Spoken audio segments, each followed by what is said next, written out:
Hey everyone, Joey Fodville, or AKA Father Joe here, and I'm putting together a video on evolution.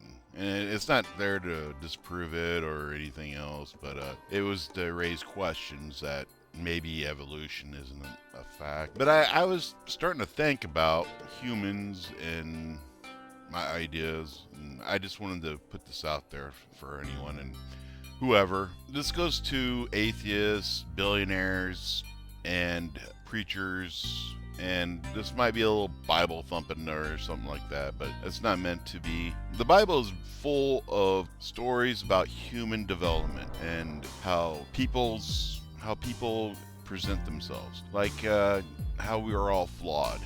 And like Solomon, he was full of all of this great wisdom and everything else, and enlightenment of God, and but he fell.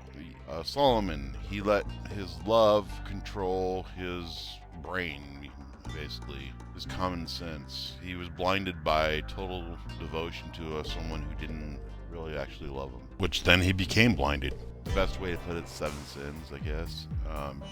Jacob wrestling the angel, because we all struggle. It's about a struggle. It's about struggle of our faith. It's about a struggle of life. It's about everything is about a struggle for us to survive. But what makes us human? What's the core factor? People want to say we're just animals. Well, that's fine. You can say that. But if we act like animals, is that an excuse for us not to be human? You see my difference? And then there are some people who think they're above human, who see themselves above the human race. And these people I hate also. I hate people who act like animals, and I hate those people who think they are above humans. I am a human being. I have many brothers and sisters across the United States, across the globe, in all countries. Everywhere. I have human brothers and sisters, and I love each one of them. There is this one factor that everyone overlooks. Atheists, religious people, preachers, billionaires, they all worship a false idol. Humans are about struggle and survival. We are here to survive and better ourselves as human beings. We're supposed to be doing this as a social network because we are social animals. So if we're social animals and we want to better ourselves, then why do we use money? That's the false idol I was talking about. People put this above everything. Churches put it above God. Atheists put it above everything else that I see. Everything comes down to money. Money, money, money, money, money. And I'm serious. I look around and I see a very few people who actually know what I'm talking about. If you want to change human lives, do away with money. Learn to survive without it, because all it is a chain. It's a chain of volunteer slavery. You don't own your sweat. You don't own your blood. You don't own your tears. You rent them. And I'm so tired of this. I'm so tired about people who think that they are above every other human. I'm tired of that. That's all that people want to grind out in this world. Be it the feminist movement, be it this movement, Black Lives Movement. George Soros, he funneled in $33 million into the Black Lives Movement. And it wasn't even created by the blacks. It was created by white people using George Soros foundations. Farmers get sued over crops because they were tainted by the pollen of genetically modified corn.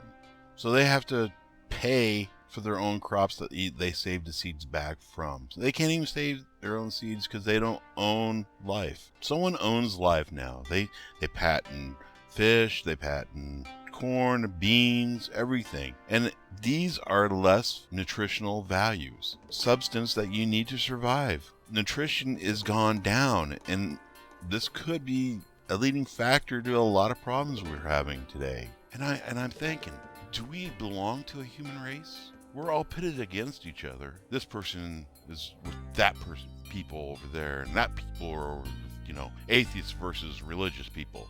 It's scientists versus religion.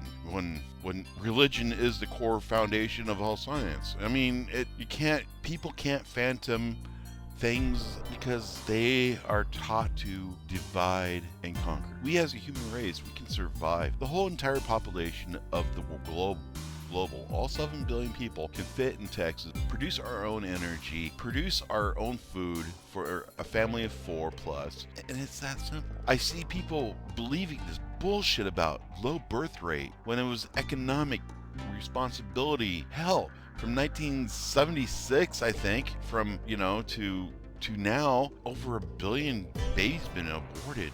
11 million of them, 12 million of them were blacks. That's genocide, in my opinion. Then they say this low birth rate crap. Let's get back onto that. Low birth rate, economic responsibility versus low birth rate. No, it's not a low birth rate. It's an economically stable birth rate.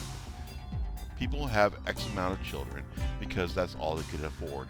Then you want to bring immigrants into the picture, that's fine, but these immigrants don't want to. They're not like Mexicans. They're not like Canadians, Muslims are not like that, especially if the whole entire population of the males, almost 80% of all the immigrants are males. There's something wrong. People are being pit against each other for a bigger economic reasoning, and it has nothing to do with low birth rate. It has nothing to do with opening borders and welcoming our friends.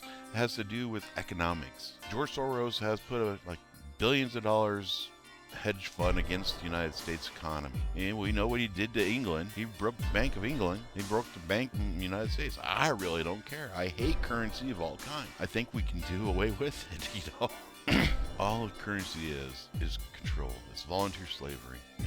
And if you don't believe that, then you're not part of the human race. Human race is about us surviving, struggling to better ourselves, to get more education. But if you look at population centers, there's poor white people who are stupid with low test scores. And then you look in like Harlem and other areas of the black African Americans. They got low test scores, low IQs.